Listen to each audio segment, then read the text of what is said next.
lost and alone in the open ocean. No help coming. No land in sight. Strength, stamina failing, clawing at the surface. Desperate for every breath that could be your last. What could be worse than this hell? What could be worse? That could be worse.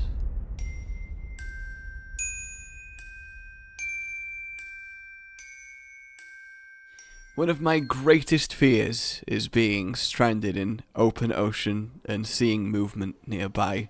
Honestly, welcome, fellow hunters, then, as we talk the Lord of the Seas, Lagiacrus himself, a flagship monster that I imagine many of you hold dear as your very first, as Monster Hunter Tri, where he reared his head atop ocean wave, was many a hunter's first game. Lagiacrus then was blamed for quakes that were plaguing Moga Village. Every now and then this floating paradise would shake and quake, and the villagers feared, well, not long until it goes crumbling down into the depths and they will all be left devastated and homeless. But the only hunter in the village, old and unable to act, could offer no solace, so then they asked for the guild to send them help. You are that help, arriving in town, getting to bearings as a brand new hunter, until you fight your way up the food chain, and face down Lagiacrus, battling for the title of Master of the Ocean.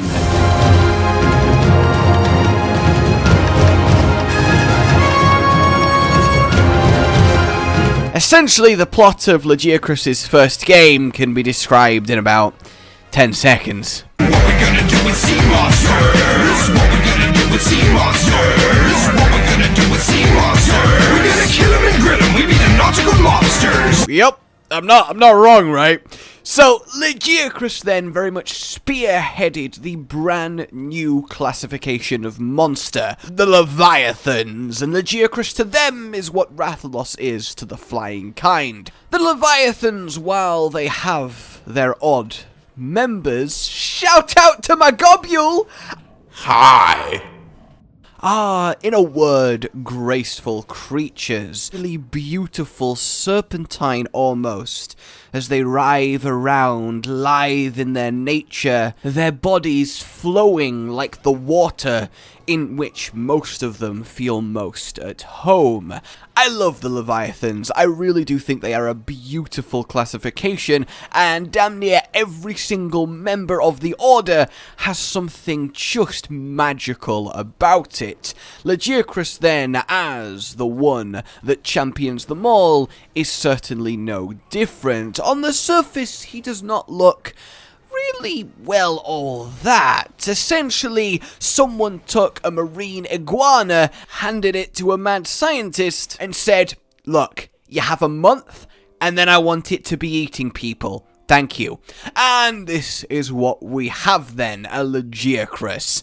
It's a, well, reptile, lizard. It still is needing to breathe air, though it can stay underwater for over half a day. A gifted swimmer then, using the shape of its crested head and powerful muscled tail to cut through the water like a knife as it torpedoes towards its next victim. Though the legs themselves are nothing to scoff at, powerful in their own right, clawed and deadly. When on land, they are used to grievous effect, hunting down fish, herbivores, and the like both above and below the waves. Lagiacrus very rarely has any real challenge. Even the likes of Rathalos would rather not get in its way when the opportunity does present itself. In fact, only one creature has ever been confirmed to hunt this majestic ocean dweller, and that is the Lagiacrus himself. So, what is the secret then? Because, look, I essentially am just describing a big lizard shark, right? So there's got to be something, right? There's got to be a little bit of a catch here that really gives this guy a, shall we say, spark. And, well, that's exactly it. Electricity is the Lagiacrus's forte, able to generate and then deliver a colossal amount of voltage, lightning beneath the waves, a thundercloud wrought in ocean blue. This is essentially how a Lagiacrus hunts.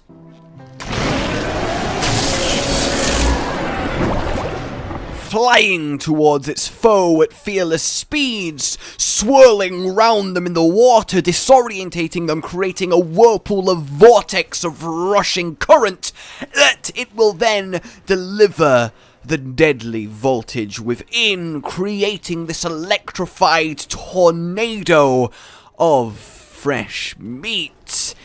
You don't want to be on the hungry end of his wandering eyes. So how does he come up with this voltage? Well, it's down to the spines on his back. They are the delivery mechanism, sat just in his flesh underneath each one, and the same with his head too, is a thunder organ specialized in generating this current. Working very similar to an electric eel, it is filled to the brim with stacked electrocytes, which are best described as natural batteries, will start to be opposingly charged. This produces a small amount of current. But when you have enough of them so concentrated, so packed, well, the compound effect speaks for itself. To put Lagiacrus's thunder antics into perspective, our real-life electric eel, the strongest current producer in nature, it is more than capable of killing a caiman of this size in less than a minute of exposure. Yeah. It's a bit shocking, isn't it? I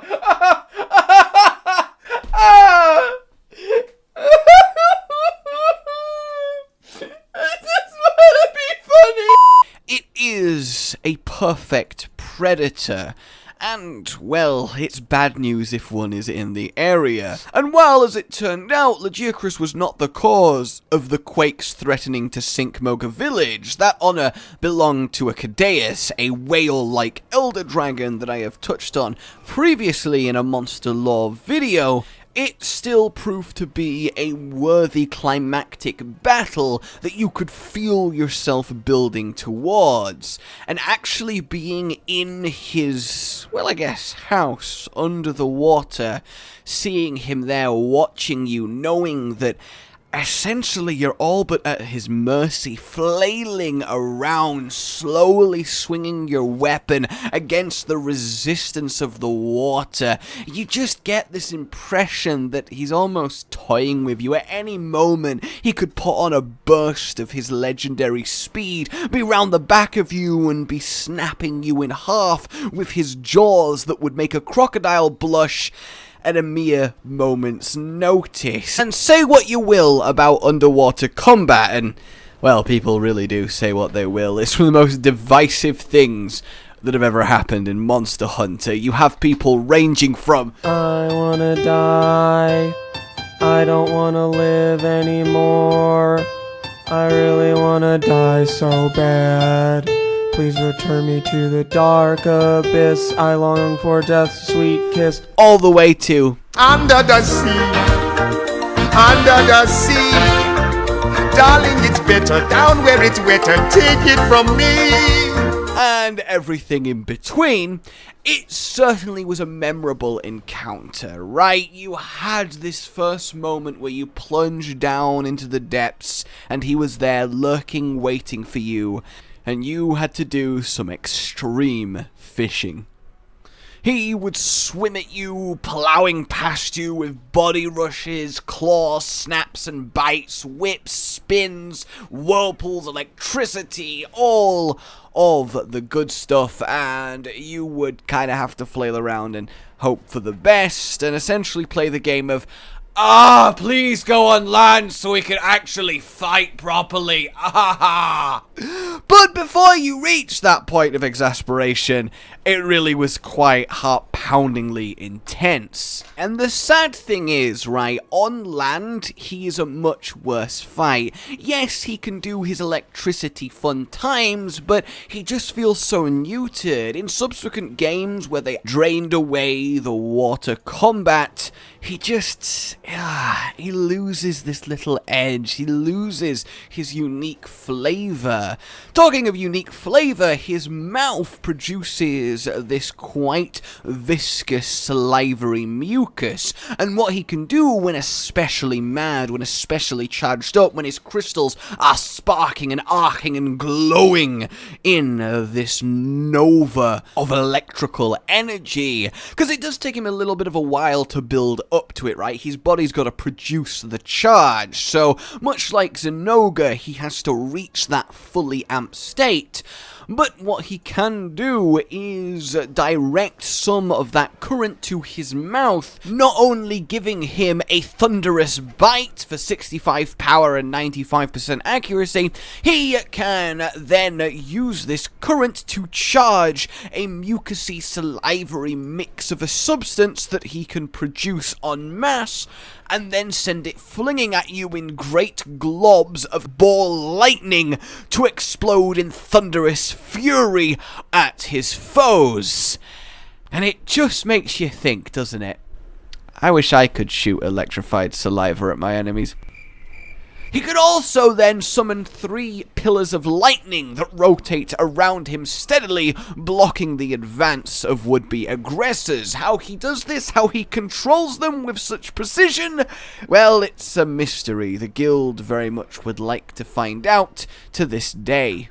It tends to favour then environments that have both a mix of land and flooded deep waters that it can use both to full effect, and I really don't want to undersell just how potent Lagiacrus is. It might look, let's say, plainer than most, though I still think it has a very striking design, but even Devil Joe have been known to be like, when it comes to Lagiacrus. But essentially, that's it. A simple yet effective monster that managed to lead the charge on a whole new category of creature, a whole new combat system, and a whole new generation of Monster Hunter. Lagiacrus had a huge weight on his shoulders, and I think we can all agree that he bore it with regal pride, and he pulled it off magnificently. He was the anchor of a whole new era of hunting, and he, well, will always be loved because of that. Lagiacrus then comes in 2 more flavours, the first of which is textureless Ivory Lagiacrus, a almost pure white, save for the spines variety, rare to be found. This is the cause of a Lagiacrus one day making a strange decision. Larry, I've had a thought. What have you been thinking? What the hell's wrong with your voice? Shut up. Either way, my thought...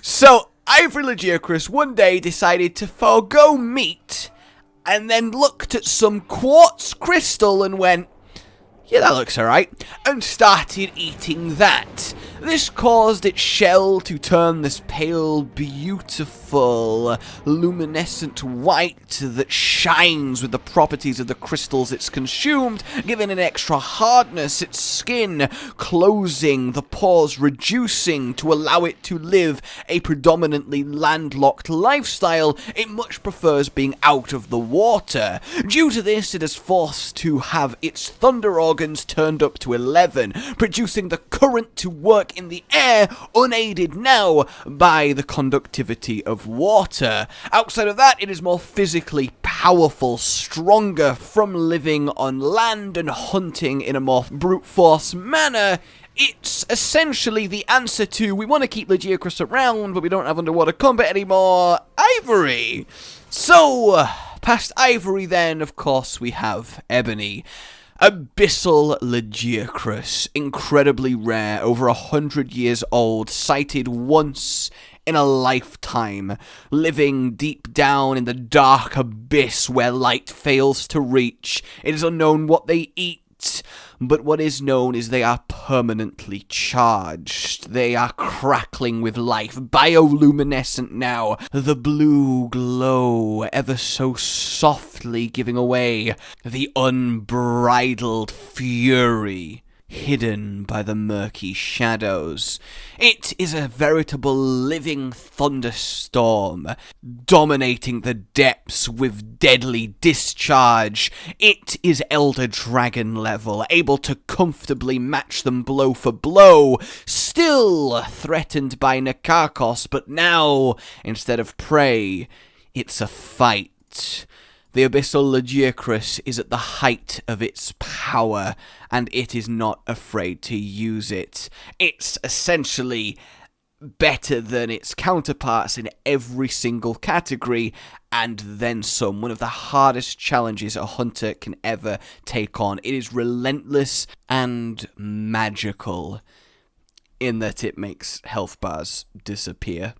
So, there you have it, everybody, the Lagiacrus family. I think no one can claim that they have not reached legendary status, up there with Nagakuga, Tigrex, Zenoga, Rathalos, the monsters that we just can't get enough of, and we almost got it in World. If not for skeleton issues, we would have been facing it down in the ancient forest, and it's a crying shame that we didn't.